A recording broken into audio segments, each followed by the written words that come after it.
اصل دیکھنا ہوتا ہے کہ کوئی شخص بے تکلف دوستوں کے ساتھ کیسا ہے، اہل خانہ کے ساتھ کیسا ہے، سفر میں کیسا ہے، رشتہ داریوں کے ساتھ کیسا ہے۔ اب میسرہ جس نے سفر کیا ہے وہ اس انداز سے حضور کی سیرت کا نقشہ کھینچتا ہے کہ حضرت خدیجہ الکبریٰ حضور علیہ السلام کو اپنا سرتاج بنا لیتی ہیں، حضور سے نکاح کر لیتی ہیں، اور پھر انہوں نے حضور کو جب اور قریب ہو کے دیکھا اور نیڑے ہو کے دیکھا تو پھر حضور کی سیرت کا نقشہ ام المومنین حضرت خدیجہ الکبریٰ نے جو ہے ہمارے سامنے رکھا ہے۔ اس آئینے کے اندر ہم آقا کریم علیہ السلام کی سیرت کی ایک جھلک دیکھ سکتے ہیں، اور اس سیرت کو اپنے اوپر ہم کس طرح نافذ کر سکتے ہیں، اور ہم اپنے آپ کو پیش کر کے اس آئینے کے سامنے اپنی صورت بھی دیکھ سکتے ہیں۔ یہی مختصر گفتگو ہے، اور میری گفتگو اپنے اختتام کو پہنچ جائے گی۔ جب پہلی وحی کا نزول ہوا تو ظاہر ہے اس کے اثرات حضور کے قلب اطہر پہ آئے۔ قرآن تو پہاڑوں پہ نازل ہو تو وہ بھی ریزہ ریزہ ہو جائے، یہ تو حضور کا قلب اطہر تھا جو سہار گیا۔ لیکن پھر بھی حضور جب گھر تشریف لائے تو حضور نے فرمایا یا خدیجہ زملونی، مجھے سردی کا احساس ہو رہا ہے۔ انہوں نے شال حضور کے کندھوں پہ رکھی اور حضور علیہ السلام نے کچھ ارشاد کیا تو ام المومنین نے کہا کلا واللہ ما یخزیک اللہ ابدا، آپ کو آپ کا رب کبھی بھی بے آبرو نہیں ہونے دے گا۔ کیوں؟ اب یہ برجستہ حضور کی سیرت کے عناوین سامنے رکھتی ہیں، اور جب کسی شخص کے بارے میں رائے پوچھی جائے تو انسان اس کے بہت قریب بھی ہو تو اس کی وہی خوبیاں بیان کرتا ہے جو اس نے بکثرت دیکھی ہوں، ورنہ کسی کے بارے میں رائے پوچھی جائے تو وہ 2 لمحوں کے لیے سوچتا ہے، غور و تأمل کرتا ہے اور پھر کوئی رائے قائم کرتا ہے۔ لیکن جو خوبیاں تسلسل کے ساتھ نظر سے گزرتی رہیں تو وہ انسان بلا تأمل بغیر کسی تردد کے بیان کر دیتا ہے۔ جب آقا کریم نے کہا کہ مجھے اپنی جان کا اندیشہ ہے تو ام المومنین نے کہا آپ پریشان نہ ہوں، کلا واللہ ما یخزیک اللہ ابدا انک لتصل الرحم وتحمل الکلا وتکسب المعدوم وتقری الضیف وتعین علی نوائب الحق، اور ایک روایت میں وتصدق الحدیث۔ تو حضور کے یہ نمایاں 5 یا 6 وصف انہوں نے بیان کیے، کہا کہ آپ پریشان نہیں ہوں، آپ کا رب آپ کو کبھی بھی جو ہے وہ آپ کی شان میں فرق نہیں آنے دے گا، اس لیے کہ آپ کا وصف نمایاں یہ ہے کہ آپ رشتہ داروں کے ساتھ سلوک اچھا کرتے ہیں۔ چونکہ سب سے پہلا دائرہ جو ہمارے ارد گرد کھینچا ہوا ہے وہ ہمارے رشتہ داروں کا ہے، اس کے بعد پھر آگے چلتے ہیں۔ تو یہیں سے دیکھ لیں کہ کوئی کیسا ہے۔ کسی شخص کو دیکھنے کے لیے، پرکھنے کے لیے یہی اندازہ کرنا ہوتا ہے کہ اپنے رشتہ داروں کے ساتھ اس کا رویہ کیا ہے۔ اور میرے اور آپ کے آقا و مولا حضور ختمی المرتبت صلی اللہ علیہ وآلہ وسلم نے نہ صرف رشتہ داروں کے ساتھ حسن سلوک کرنے کی لوگوں کو تلقین کی، آقا کریم کا اپنا عمل دیکھیے، رشتہ داروں نے جو کچھ کیا اور پھر میرے حضور نے اس کا جو جواب دیا اور حکم دیا سل من قطعک وات من حرمک، جو تم سے تعلق توڑے تم اس سے تعلق جوڑو، جو تمہیں محروم رکھے تم اس کی جھولیاں بھر دو۔ عمومی طور پہ بندہ کہتا ہے اگر کوئی 10 قدم پیچھے اٹھے گا تو میں 50 قدم پیچھے ہٹ جاؤں گا، تو یہ کیا کمال ہوا؟ تو پھر اس سے بھی آگے گزر گیا۔ بات تو یہ ہے کہ تو کوئی 10 قدم پیچھے ہٹے گا تو میں اسے ہٹنے نہیں دوں گا، تجھے بھی جیت لوں گا ایک دن محبت کے زور پہ۔ تو یہ صلہ رحمی ہے، جو شخص یہ چاہے، فرمایا میرے اور آپ کے آقا و مولا حضور ختمی المرتبت صلی اللہ علیہ وآلہ وسلم نے ہمارے ماں باپ ان پہ قربان ہوں، زندگی گزارنے کا ڈھب سکھایا، اسلوب دیا، جو کوئی چاہے کہ اس کی عمر میں برکت ہو اور رزق میں اضافہ ہو، وہ رشتہ داروں کے ساتھ سلوک اچھا کرے۔ بعض اوقات رشتہ داروں کا سلوک بہت برا ہوتا ہے اور بندہ اس وقت سوچتا ہے کہ جناب میرا تو کوئی قصور نہیں ہے، ان کا رویہ ہی تلخ ہو گیا، تو میں اگر کروں گا تو مجھے اس کا جواز حاصل ہونا چاہیے۔ اچھوں کے ساتھ تو اچھائی کرنا کمال نہیں ہے، بروں کے ساتھ اچھائی کرنا کمال ہے۔ اور صوفیاء نے تو زندگی بھر درس ہی یہی دیا۔ ایک بزرگ وضو کر رہے تھے دریا کنارے، تو ایک بچھو پانی میں ڈوبتا تیرتا ایک لکڑی کے سہارے کبھی گر جاتا، لہروں کی زد میں آتا، تو ان کے دل میں ترس جاگا، تو آگے بڑھ کے اس کو نکالنا چاہا تو اس نے ہاتھ پہ ڈنگ مار دیا، تو درد ہوا تو ہاتھ جھٹک دیا تو وہ گر گیا، تو پھر ڈوبنے لگا تو پھر نکالا، پھر تیسری مرتبہ، 6-7 مرتبہ جب ایسا ہوا تو جو وضو کے خدمت پر معمور مرید تھا پاس کھڑا تھا، حضرت اس نے 7 مرتبہ آپ کو ڈنگ مارا اور آپ اس کو بار بار نکالنا چاہتے ہیں؟ تو فرمانے لگے جب وہ اپنی بری عادت نہیں چھوڑتا میں اچھی خصلت کیسے چھوڑ دوں؟ ڈنگ مارنا اس کی فطرت میں لکھا ہے اور اس کو بچانا میری فطرت میں لکھا ہے، تو رشتہ دار کتنا ہی بدترین کیوں نہ ہو اس کے ساتھ اس نے سلوک کر کے مصطفیٰ کی سیرت پہ عمل کیجئے۔ میں آپ کو بتاؤں کہ سب سے بہتر صدقہ کون سا ہے؟ مختلف اعتبارات سے صدقوں کی فضیلت ہے، لیکن ایک اعتبار صدقے کا، افضل ترین صدقے کا ایک اعتبار یہ ہے کہ جو ناراض رشتہ دار کو دیا جائے۔ جو رشتہ دار تم سے ناراض ہے، پھنس گیا، ہر وقت تمہیں گرانے کے چکر میں رہتا تھا، آج مصیبت میں آ گیا، اب اس کی آپ مدد کریں، اس کو اٹھائیں، اس کو کھڑا کریں، تو آپ کا نفس اس کی اجازت نہیں دیتا، لیکن اس کے باوجود بھی آپ کریں گے تو پھر آپ اپنے نفس کی مخالفت کر کے کریں گے۔ تو جس عمل کے اندر نفس آپ کا مخالفت کر رہا ہو تو پھر وہ آپ اللہ کی رضا کے لیے کر گزریں تو اللہ کے ہاں وہ مقبول ترین عمل ہے۔ تو رشتہ داروں کے ساتھ اچھا سلوک کرنا یہ حضور کا وصف نمایاں ہے۔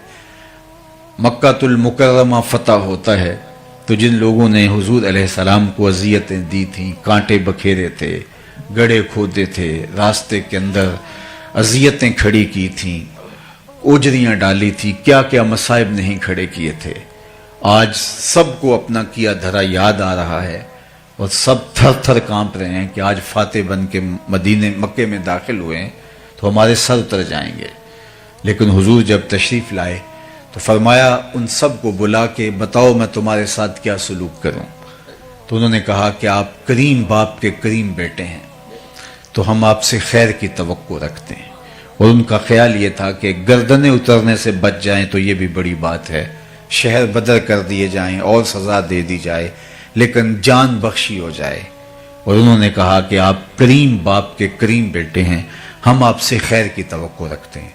تو میرے اور آپ کے آقا و مولا نے جو جواب دیا ان کی آنکھیں کھلی کی کھلی رہ گئیں، ان کو یہ توقع نہیں تھی جو حضور علیہ السلام نے فرمایا، اذهبوا انتم الطلقاء، جاؤ تم سب آزاد ہو، اور آج میں تمہیں وہی کہوں گا جو میرے بھائی یوسف نے اپنے بھائیوں سے کہا تھا، لا تثریب علیکم اليوم، اللہ اکبر۔ تو یہ تھا حضور کا رویہ، یہ تھا حضور کا رشتہ داروں کے ساتھ اس نے سلوک، خون کے پیاسوں کو قبائیں دی، اللہ اکبر۔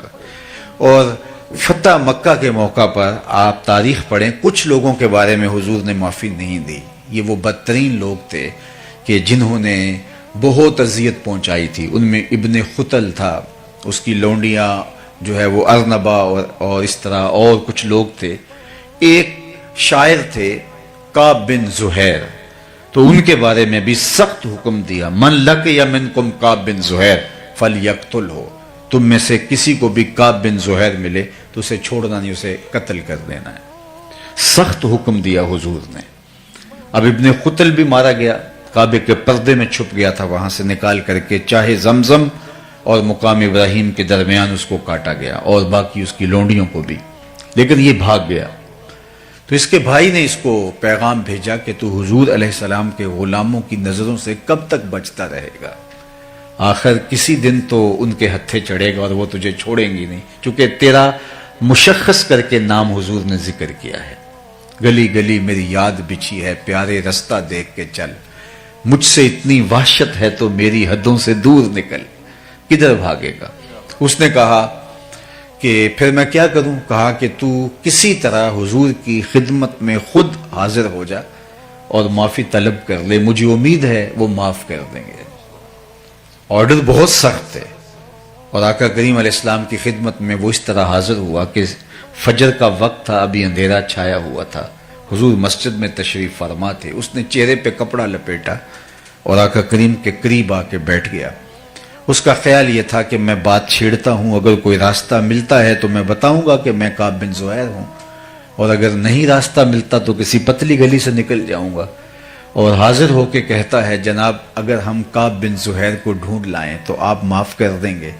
تو آقا کریم نے مسکرا کے کہا کعب تو آج گیا ہے، جا میں نے معاف کر دیا۔ اس کو تو توقع بھی نہیں تھی، تو بولا کہ حضور جس زبان سے آپ کی ہجو کہتا رہا آج اسی زبان سے آپ کی نعت کہنا چاہتا ہوں۔ تو فرمایا ممبر بچھ لینے دو، لوگ بھی جمع ہو گئے، اور کعب بن زہیر نے اپنا مشہور قصیدہ بانت سواد کہا، جسے قصیدہ بردہ بھی کہا جاتا ہے۔ ایک تو امام بوصیری کا قصیدہ بردہ ہے، لیکن اس قصیدے کو بھی قصیدہ بردہ اس لیے کہا جاتا ہے جب انہوں نے قصیدہ مکمل کیا تو حضور نے چادر پیش کی، تو لیکن اس کا مشہور نام قصیدہ بانت سواد ہے۔ تو اس نے ممبر پہ کھڑے ہو کے جو کہا ذرا سنیے، اتیت عند رسول اللہ معتذرا والعذر عند رسول اللہ مقبول۔ لوگوں معافی مانگنے آیا تھا، یہاں آ کے پتہ چلا نبی تو ہے ہی بندہ نواز۔ اور آگے کیا کہتا ہے، ان الرسول لنور یستضاء بہ مہند سیف من سیوف الہند مسلول۔ بے شک بغیر کسی شبے کے اللہ کا نبی نور ہے، ایسا نور جس سے زمانہ چمک رہا ہے، جس نور سے لوگ بھی فیضیاب ہو رہے ہیں۔ ہندوستان کے لوہے کی تنی ہوئی تلوار ہے، صلابت میں سختی میں ہندوستان کا لوہا معروف تھا، تو اس لیے انہوں نے کہا ہندوستان کے لوہے کی تنی ہوئی تلوار ہے۔ تو حضور نے اس شعر میں اصلاح دی، کہا مجھے ہندوستان کے لوہے کی تلوار نہ کہو، مجھے اللہ کی تلوار کہو۔ اللہ اکبر۔ تو جو دشمن تھے جنہوں نے اذیتیں دیں، تکلیفیں دیں، اللہ کے محبوب علیہ السلام نے ان کے لیے کس قدر دامن رحمت کو شادہ فرمایا، اور رشتہ داروں کے ساتھ جو حضور نے سلوک کیا، جس طرح معافی کا عام اعلان کیا، خون کے پیاسوں کو قبائیں دیں، یہ حضور کا ہی طریق ہے۔ تو میں اور آپ اپنے اندر اتر کے دیکھیں، ہم اس نبی کے ماننے والے چھوٹی چھوٹی بات پر اختلاف کی انا کی دیواریں کھڑی کر لیتے ہیں، اور پھر اپنی نسلوں کو بھی ان دیواروں کے آگے، ان دیواروں کے اطراف میں کھڑا کر کے ہمیشہ کے لیے راستہ بند کر دیتے ہیں۔ جو خون کے پیاسے تھے، جو چراغ حیات بجھا دینا چاہتے تھے، جب نبی علیہ السلام غالب آئے تو حضور نے ان کو بھی معاف کر دیا، اور بغیر کسی شرط کے معاف کر دیا۔ تو پہلا حضور کا وصف جو ام المومنین نے بیان کیا، انک لتصل الرحم، اور دوسرا وصف بیان کیا وتحمل الکلہ، جس کا کوئی بوجھ اٹھانے والا نہیں، اس کا بوجھ آپ اٹھاتے ہیں۔ اللہ اکبر۔ ضرورت مندوں کے آپ کام آتے ہیں۔ حضور اس وقت بھی لوگوں کے کام آتے تھے جب حضور کی عمر بچپنے کی تھی۔ اللہ اکبر۔ حضور غریب ہو کے بھی غریب پرور تھے، ظاہری غربت، ورنہ تو حضور جیسا امیر کون ہو سکتا ہے۔ یہ وہ اس کہانی کی بات کر رہا ہوں کہ مال کے کونین ہیں، گو پاس کچھ رکھتے نہیں، دو جہاں کی نعمتیں ہیں ان کے خالی ہاتھ میں، یتیم ہو کے یتیم پرور ہیں۔ حضور علیہ السلام کے چچا جناب ابو طالب کے پاس لوگ آئے اور کہا کہ جناب بارش نہیں ہو رہی اور آپ اولاد اسماعیل سے ہیں، تو اللہ کی بارگاہ میں بارش کی دعا کیجئے۔ تو انہوں نے کہا آپ صحن حرم میں پہنچو، میں بھی آتا ہوں، اور اللہ کی بارگاہ میں ہم سب مل کے عرض کرتے ہیں۔ تو لوگ صحن حرم میں جمع ہوئے۔ حضور علیہ السلام کی عمر پاک اس وقت تھی 8 سال یا 9 سال، تو آقا کریم کو ساتھ لیا اور کعبۃ اللہ کی دیوار کے ساتھ آقا کریم کو یوں کھڑا کیا کہ حضور کی پشت کعبے کی دیوار سے مس ہو رہی تھی، کعبے کی دیوار سے چھو رہی تھی، اور رخ لوگوں کی طرف تھا۔ تو حضور کے چچا نے ہاتھ پھیلا کے کہا مالک اس گوری رنگت والے کے صدقے بارش ڈال دے۔ تو کہتے ہیں لوگ گھروں میں بھیگ کے گئے۔ پھر وقت گزرتا گیا، اعلان نبوت جب ہوا تو کفار نے حضور کے خاندان کو شعب ابی طالب میں محصور کر دیا. 3 سال تک محصوری کا زمانہ کاٹا. کھانا نہیں جانے دیتے تھے، پانی نہیں پینے کی ضروریات باہم نہیں پہنچنے دیتے تھے. معاہدہ لٹکایا تھا چمڑے کے اوپر لکھ کر کعبۃ اللہ کی دیوار کے ساتھ. تو کوئی غلہ بھی بیچنے آتا باہر سے، راستے میں خرید لیتے، ان تک غلہ بھی نہ پہنچنے دیتے. اہل حق کے لیے یہ مشکلیں شروع سے ہیں. اللہ اکبر. اسلام کی تاریخ یہاں سے شروع ہوتی ہے. تو اس وقت حضور کے چچا نے حضور کی شان میں ایک قصیدہ لکھا جس میں قریش کو خاص طور پہ مخاطب ہو کر کے ماضی کی اس کہانی کو یاد دلایا. جب بارش نہیں ہو رہی تھی اور لوگ حضور کے چچا کے پاس آئے تھے تو کہا کہ وہ وقت بھول گئے ہو جب اس پیارے کے چہرے کو دیکھ کے بادل امٹ کے آئے تھے. وَعَبْيَدْ يُسْتَسْقَى الْغَمَامُ بِوَجْهِهِ سِمَالُ الْيَتَامَى عِصْمَةٌ لِلْأَرَامِلِ. کہا یہ میرا وہی گوری رنگت والا بھتیجا ہے جس کو دیکھ کے بادل امٹ کے آتے ہیں، اور یہ یتیموں کا سہارا ہے اور بیواؤں کا آسرا ہے. تو یہ حضور کا وصف ہے کہ جس کا کوئی بوجھ اٹھانے والا نہیں، حضور اس کا بوجھ اٹھایا کرتے تھے. وَتَقْسِبُ الْمَعْدُومِ. حضور کا وصف بیان کیا گیا جس کا کوئی کمائی کرنے والا نہیں ہے، حضور اس کے لیے کمائی کرتے ہیں. اپنے لیے جینا یہ کون سا کمال ہے؟ یہ بات ذہن میں رکھیے کہ رزق کمانا 3 نیات کے استحضار کے ساتھ عین دین ہے. اگر وہ رزق حلال ہو، اور اگر وہ رزق حلال نہیں ہے تو نیات جتنی بھی اچھی ہوں پھر بھی بربادی ہے. یا جو ہے وہ رزق حلال ہے لیکن نیات اور ہیں جن کو شریعت نے پسند نہیں کیا تو پھر بھی سراسر بربادی ہے. ہم اس دنیا کے اوپر اللہ کی معرفت حاصل کرنے کے لیے آئے. ہمارا مقصد تخلیق اللہ کو پہچاننا ہے، اور اگر ہم یہ نہیں کر پاتے، من کانا فی ہذہ اعمی فہو فی الآخرۃ اعمی واضل سبیلا. جو اس دنیا میں اندھا رہا کل قیامت کے دن بھی نابینا اٹھایا جائے گا. اس سے ان آنکھوں کی بے نوری مراد نہیں ہے، دل کی بے نوری مراد ہے. اسی لیے اقبال نے کہا تھا دل بینا بکر طلب خدا سے، کہ آنکھ کا نور دل کا نور نہیں. آنکھ کا نور اور ہے، دل کا نور اور ہے. ہم تو ایک مشق کر رہے ہیں کولو کے بیل کی طرح. صبح اٹھے کام پہ چلے گئے، شام آئے، سویر سے شام وظیفہ حیات یہی ہے. اکبر الہ آبادی نے اپنے زمانے میں کیا خوب کہا تھا، کیا بتائیں احباب کیا کار نمایاں کر گئے، بی اے کیا، نوکر ہوئے، پینشن ملی اور مر گئے. زندگی یہ نہیں ہے. زندگی ایک مقصد کے ساتھ جڑی ہوئی ہے. ہم یوں ہی آئے نہیں ہیں. اگر رزق کمانا ہی مقصد حیات ہے تو یہ تو چیونٹی بھی کماتی ہے. صبح اپنی بل سے نکلتی ہے، کسی کو ضرر نہیں دیتی، رزق اکٹھا کرتی ہے، برسات کے لیے جمع بھی کرتی ہے، بچوں کا پیٹ بھی بھرتی ہے، اپنی ضرورت بھی پوری کرتی ہے. پھر کیا فرق ہوا ایک چیونٹی میں اور ایک انسان میں؟ پرندے کتنا خوبصورت گھونسلہ بنا لیتے ہیں. اگر یہی وظیفہ ہمارا ہے تو کیا فرق پڑتا ہے ہم اور ان کے درمیان؟ ہم اشرف کاہے کو ہیں، ہم افضل کاہے کو ہیں. ہمارے سر پہ کرامت کا تاج کیوں رکھا گیا ہے؟ اگر وہی وظائف ہیں جو جانوروں کے ہیں، جو حشرات الارض کے ہیں، چوپایوں کے ہیں، وہی ہمارے وظائف ہیں، تو پھر کیا فرق پڑتا ہے؟ ہم اشرف المخلوقات کیسے ہو گئے؟ تو ہمارا کوئی اور وظیفہ ہے جسے ہم پہچاننا چاہیے. ہم اپنے لیے نہیں اوروں کے لیے جیتے ہیں.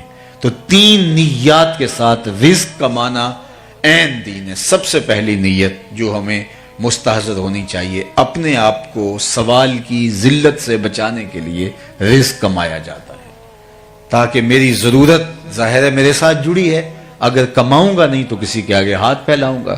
تو اس لیے رزق کمایا جاتا ہے، تجارت کی جاتی ہے، مزدوری کی جاتی ہے، کاشتکاری کی جاتی ہے، ملازمت کی جاتی ہے، یا کوئی اور کام کیا جاتا ہے تاکہ میں سوال کی ذلت سے بچ سکوں.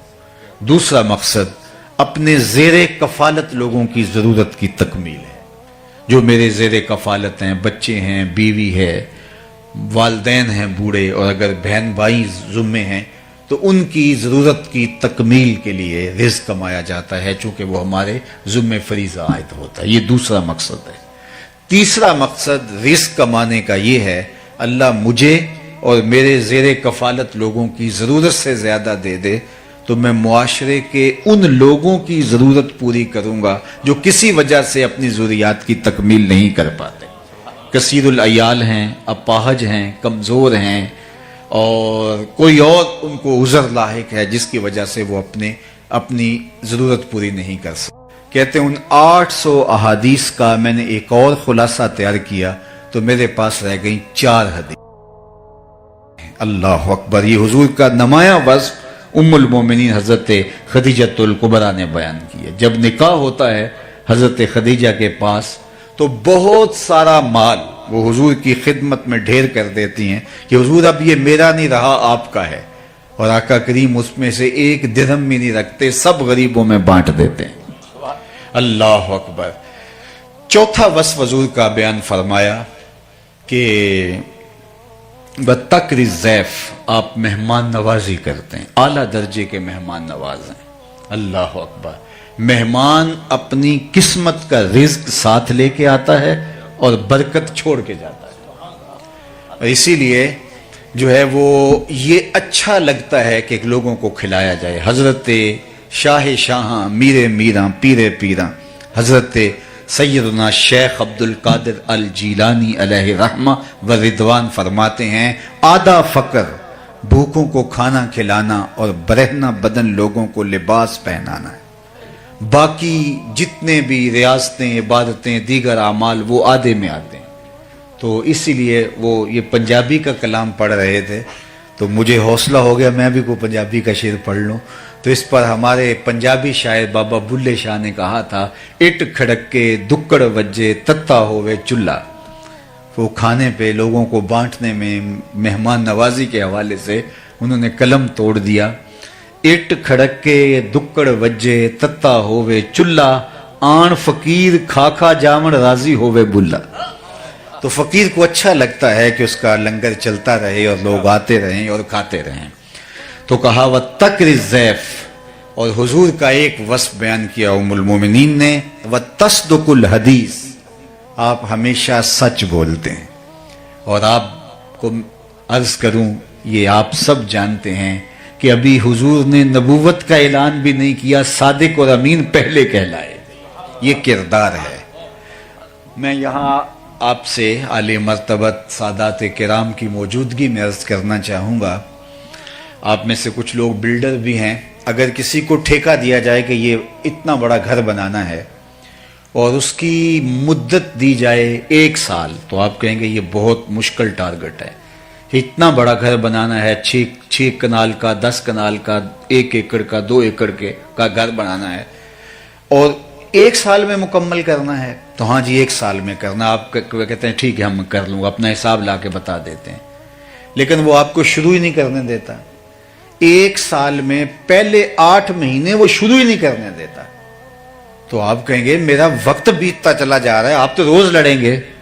اب حضور کی ذمہ داری کیا ہے؟ هو الذی ارسل رسولہ بالہدی ودین الحق لیظہرہ علی الدین کلہ. پوری دنیا پر اسلام کو غالب کرنا یہ حضور کا کام تھا. حضور کی ذمہ داری لگائی رب نے, اور اس کے لیے ٹائم پیریڈ کیا ہے؟ 63 برس کل زندگی ظاہری حیات. لیکن 40 سال تک کام ہی نہیں شروع کرنے دیا گیا.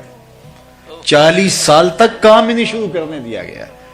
اب ذرا دیکھیے, اور 13 سال مکے کے یہ بنیادوں کی کھدائی میں لگ گئے. صرف 10 سال حضور کو ملے, اور 10 سال میں بھی 27 جنگیں لڑی ہیں. آپ کے پتہ نہیں کیا دفعہ ہے, جو اقدام قتل کی دفعہ ہے ہمارے ہاں وہ ہے 302. تو ہمارے لوگ کہتے ہیں وہاں کہ اگر 302 کا ایک کیس لگ جائے کسی کے ساتھ, جھوٹا الزام بھی, تو آدھی زندگی کھا جاتا ہے. اگر کسی پر قتل کا الزام ہی لگ جائے تو آدھی زندگی وہ کھا جاتا ہے. اور یہاں میرے حضور علیہ السلام نے 27 جنگیں لڑی ہیں ان 10 سالوں میں. 63 برس کل زندگی. کام کیا ہے؟ اتمام دین, اسلام کا غلبہ. اللہ اکبر. اور اس کے میں 40 سال تک اعلان نبوت بھی نہیں حضور نے کیا, اور 13 سال کھدائی میں گزار دیے. اب 10 سال کے اندر حضور علیہ السلام نے وہ کام کر دکھایا. لیکن آپ کہیں گے کہ 40 سال کام کیوں نہیں کرنے دیا, 40 سال کیوں نہیں آغاز کرنے دیا؟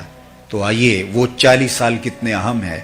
جب حضور اعلان نبوت کیا تو سب لوگوں کو جبل صفا پہ بلایا, اور بلا کے جب حکم ہوا وَأَنذِرْ عَشِيرَتَكَ الْأَقْرَبِينَ, کہ قریبیوں کو پہلے آپ سمجھاؤ اور ان کو بلاؤ، تو ان کو تنذیر کرو۔ تو حضور نے ان کو بلایا اور کہا لوگوں اگر میں کہوں پہاڑ کی اس جانب سے ایک لشکر آ رہا ہے جو تمہیں تاخت و تاراج کر کے رکھ دے گا تو میری بات مان لو گے؟ تو انہوں نے کہا دیکھیں گے، نظر آیا فبہا، نہ نظر آیا تو پھر بھی کہیں گے ہم اندھے ہیں، آپ سچے ہو، آپ کی صداقت پہ اتنا یقین ہے۔ تو فرمایا کہ اگر تم مجھے اتنا سچا مانتے ہو تو پھر مان لو اللہ ایک ہے۔ تو وقتی طور پہ انہوں نے گو انکار کیا۔ ابو لہب نے کہا تبا لک ہنالک سائر الیوم لہذا جمعتنا، لیکن یہ وقتی طور پہ تھا، لیکن سوچنے پہ مجبور ہو گئے جو کل جھوٹ نہیں بولتا تھا آج جھوٹ کیوں بولے گا۔ تو حضور علیہ الصلوۃ والسلام کی دعوت کو مضبوط ان 40 سالوں نے کیا ہے۔ تو اس لیے میں اور آپ دیکھیں کہ ہمارا کردار کیسا ہے۔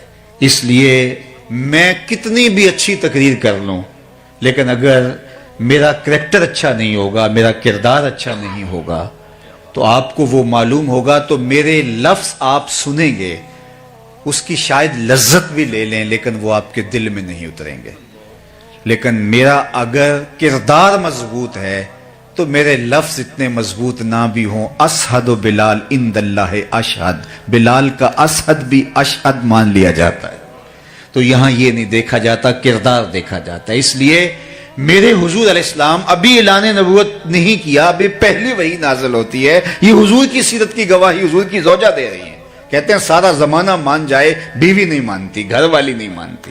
لیکن یہاں کہانی دیکھیے کہ حضور نے جب کچھ خدشے کا اظہار کیا تو یہ زوجہ محترم بول رہی ہے انک لتصل الرحم وتحمل الکلہ وتکسب المعدوم وتقری الضیف وتصدق الحدیث۔ حضور آپ کی زبان سے کبھی ہم نے جھوٹ سنا ہی نہیں ہے، صادق بھی آپ ہیں، امین بھی آپ ہیں۔ قریش مکہ نے حضور کو صادق اور امین کہا۔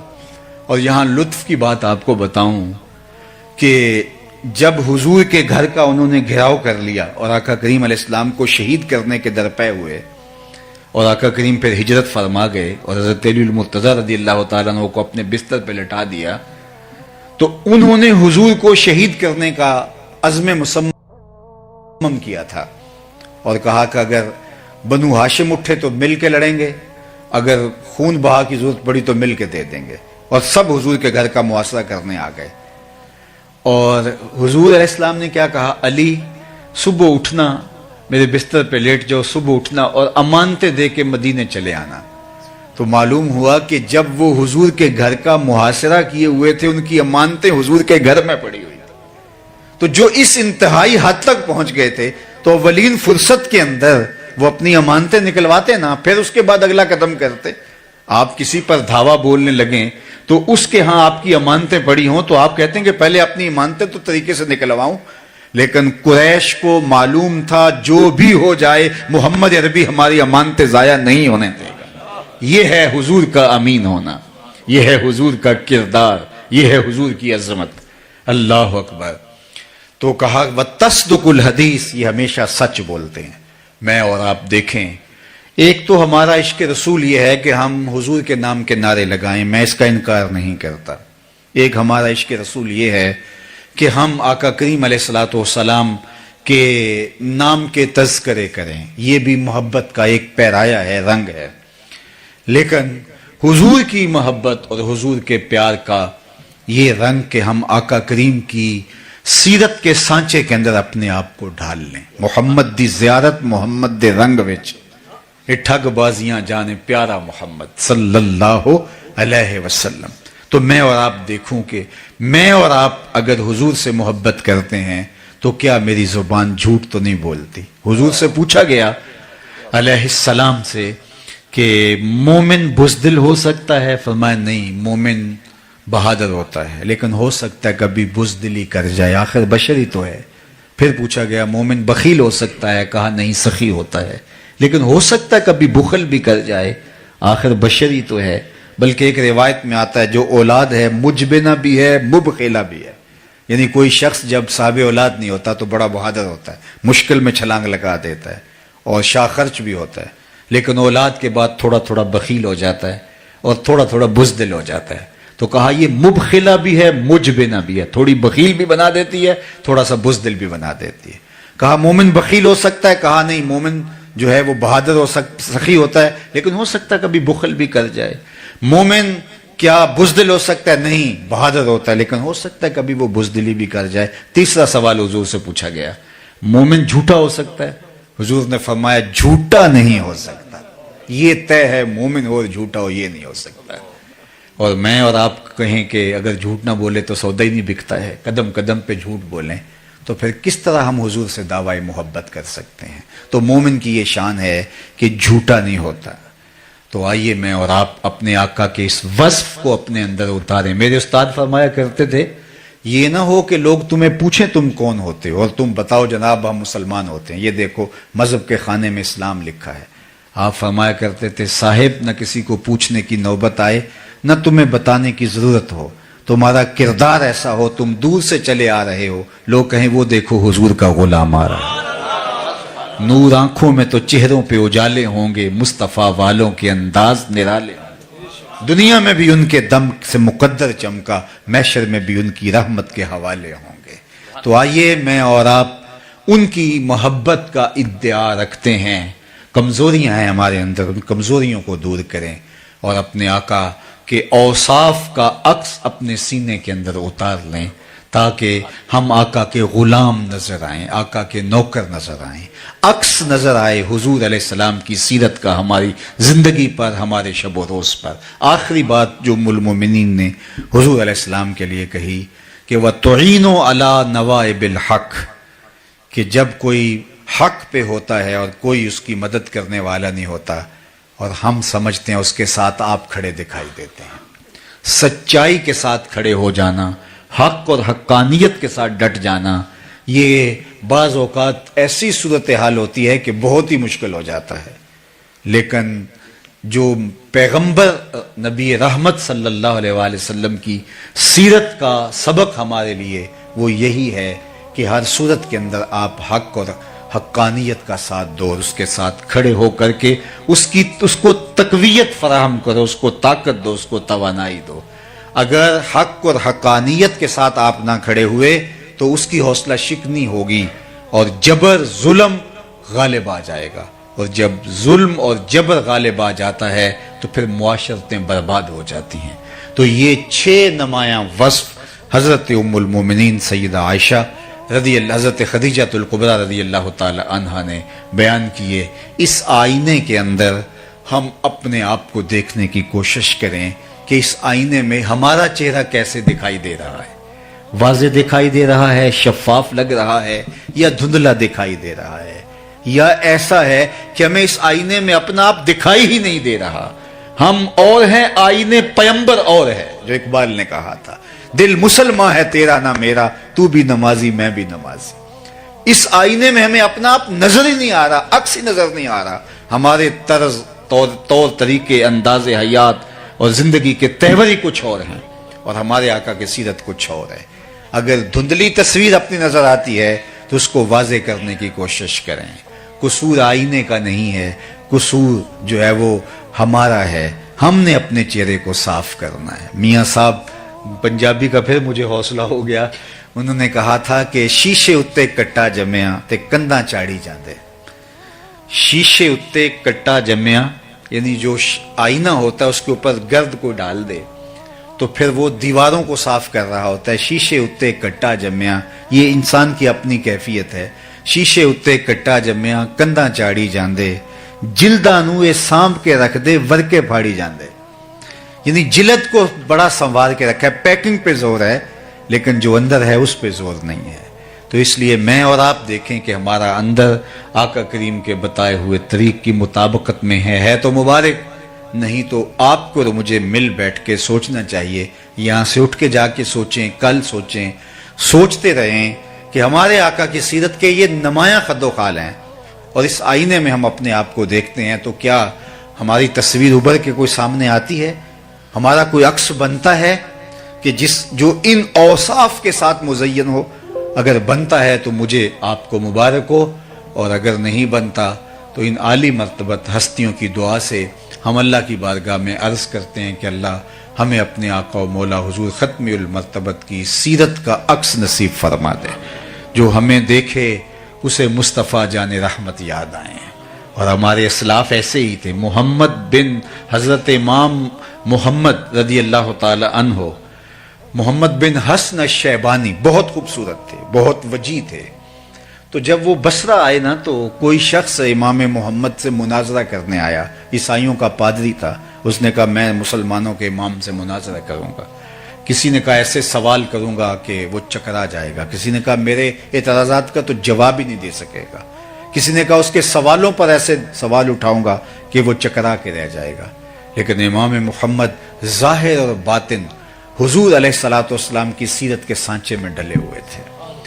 جو ہی آئے، نورانی چہرہ اور سر پہ سفید امامہ اور سنت کا جسم پہ جامہ، گھوڑے پہ سوار، اور جو ہی تشریف لائے تو وہ جو مناظرہ کرنے کھڑا تھا اس کے لبوں پہ کلمہ جاری ہو گیا۔ تو مسلمانوں نے کہا او تو مناظرہ کرنے آیا تھا، تو کلمہ پڑھ رہا ہے؟ تو اس نے جو جواب دیا وہ سننے کے قابل ہے۔ اس نے کہا جب میں نے امام محمد کے چمکتے ہوئے روشن چہرے کو دیکھا تو میں نے کہا جب مسلمانوں کا چھوٹا محمد اتنی شان والا ہے، بڑا محمد کیسا ہوگا، کا عالم کیا ہوگا۔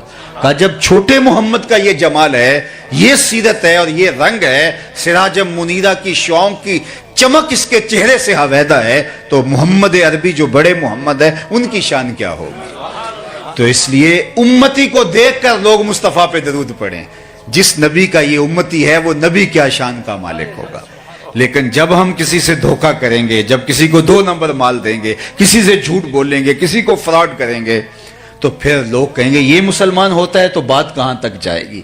اس لیے ہمیں ان کی سیرت کے سانچے میں اپنے آپ کو ڈھال کر کے اس نقشے کے اندر اپنے آپ کو لانا ہوگا کہ دور سے پہچانے جائیں کہ ہم محمدی ہوتے ہیں، ہم حضور کے غلام ہوتے ہیں، ہم حضور علیہ الصلوۃ والسلام کے نوکر ہوتے ہیں۔ چوں بنا میں مصطفیٰ خانم درود، از خجالت آب می گردد وجود، عشق می گوید کے محکوم غیر، سینائے تو از بتا مانند دیر، تا نداری از محمد رنگ و بو، بر زبان خود میالہ نام ہو۔ اقبال کہتے ہیں اگر تو وہ عادتیں اختیار نہیں کر سکتا تو اپنی زبان سے ان کے نام کو میلا نہ کرنا۔ ان کا نام لیا ہے تو پھر لاج بھی رکھنی ہے، دور سے پتا چلے یہ حضور کا غلام ہوتا ہے، یہ حضور کا نوکر ہوتا ہے۔ اب اس پر صرف ایک بات عرض کر کے میں اجازت چاہوں گا۔ قریش مکہ نے بہت تنگ کیا اہل ایمان کو، تو حضرت ابو بکر ایک دن اکتا گئے اور مدینہ المنورہ مکہ المکرمہ چھوڑ کے باہر جانے لگے۔ تو راستے میں ان کو ابن الدغنہ ملتا ہے جو قریش کا سردار تھا۔ تو اس نے کہا ابو بکر کدھر جا رہے ہو؟ کہا کہ میں واپس جا رہا ہوں، مکے کو چھوڑ کر، مکے کے لوگوں نے زندگی اجیرن کر دی ہے، تو ایسے شہر میں نہیں رہنا چاہتا۔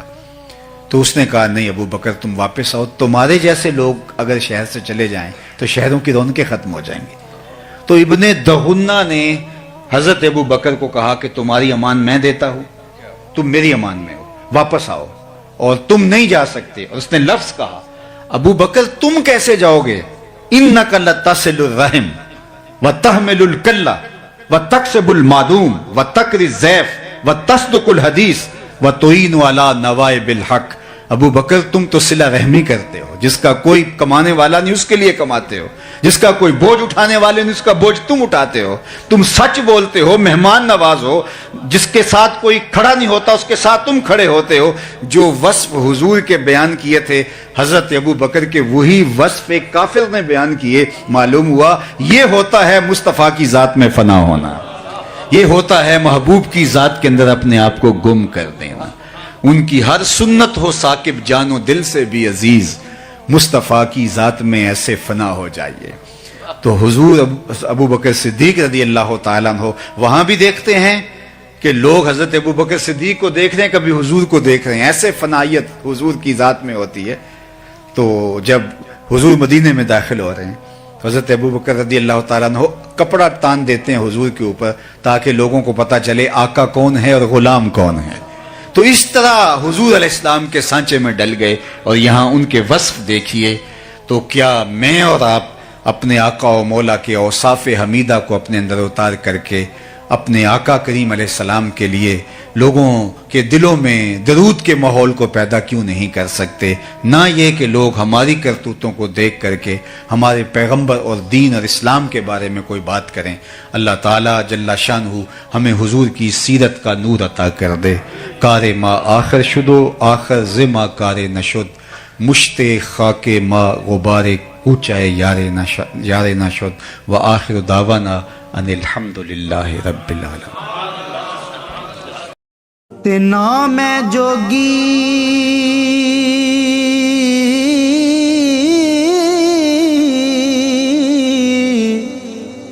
نام ہے جنگم،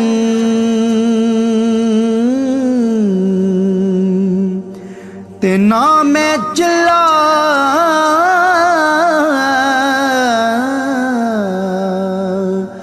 کمایا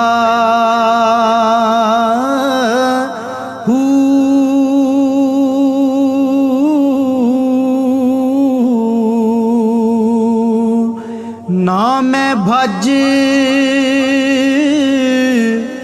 مسیتی وڑیا، نا تسبیح